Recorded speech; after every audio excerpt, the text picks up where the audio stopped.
Okay, so let's go on to part 14 of the Tai Chi short form, Yang style. Last time we came down, left hand inside. Now, this next move is going to be a little bit complicated because what we want to do is you actually want to kick out, and we kick out, we're going to kick with our right leg, and it's going to be a toe kick. So as it comes out, you're actually kicking with the front of the toe here, underneath. Not the end of the toe, otherwise you'd hurt your foot.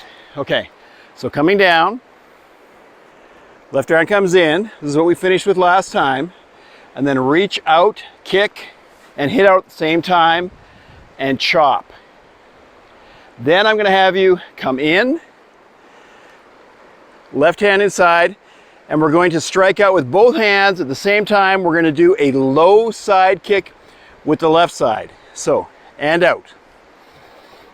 And then we turn. So let's go back to this again. You're here, and we kick, and in. Turn.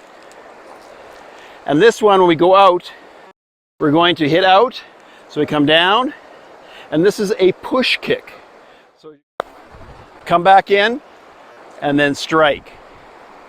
And then go forward, strike. Now we're going to take our left hand, go underneath, and go down. Coming down, left inside.